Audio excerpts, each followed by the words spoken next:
Alors, je donne le titre dès le début, sinon Hervé va encore me le faire remarquer. Donc, ce film, tu le notes bien, s'appelle Diamant Brut.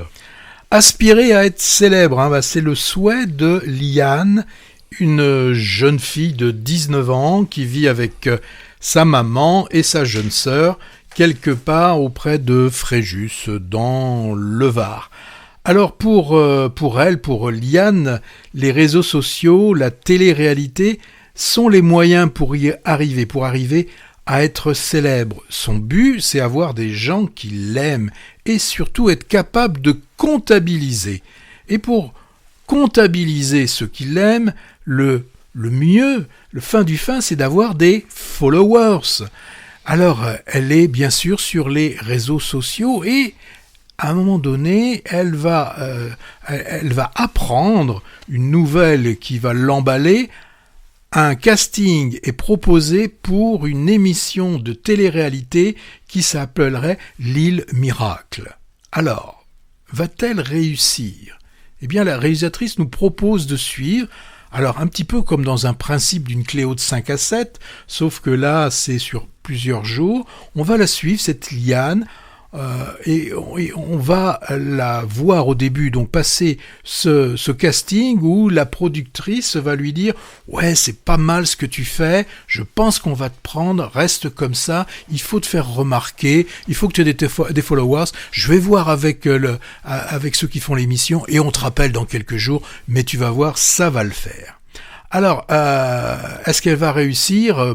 Ça, vous le saurez en allant voir le film d'Agathe Ridinger, je sais pas comment on le dit, ça dépend d'où elle vient, et je veux vous dire qu'elle fait pas dans la délicatesse. Elle a choisi un esthétisme pour son film qui est trop appuyé, selon moi. Caméra à l'épaule qui n'arrête pas de sursauter, quand on veut donner l'impression que le film est, on suit l'action et que là on est très tendu, on sursaute. Des couleurs hyper saturées, un montage hyper nerveux, même hyper nerveux c'est pas encore assez suffisant, ça n'arrête pas de bouger. Alors, ça peut marcher, ça peut marcher. Moi je pense au dernier Reine du drame, les couleurs, elles y étaient. Oui, elles y étaient, mais pour un propos, il y avait du sens derrière. On n'était pas dans une véritable réalité. Alors que là, on a l'impression que la réalisatrice, à un moment donné, elle a été influencée, par un cinéma des Dardennes, comme Rosetta, mais en 99, les deux frangins, ils arrivaient à filmer Émile Dequesne en restituant l'urgence de vie dans laquelle elle vivait. Là, alors une fois que j'ai passé l'esthétisme du film, si je vais au scénario, alors un scénario mais d'imprévisible, mais c'est pas possible. Et franchement, je vais vous dire, qu'elle soit prise ou non, mais on s'en fiche un peu, on s'en fiche même, je veux dire complètement. Bon, je mens un peu, on a envie de savoir parce que si on sait, ça nous indiquera qu'on sera proche de la fin du film, et donc on se dira, le calvaire sera vite terminé. Alors, c'est sûr, Agathe, elle a voulu mettre en lumière les codes d'une télé-réalité frelatée, mais le traitement est tellement excessif. La productrice, mais c'est une caricature. C'est vraiment, là, je vais sortir un mot, c'est très manichéen dans ce film. Qu'y a-t-il d'autre ?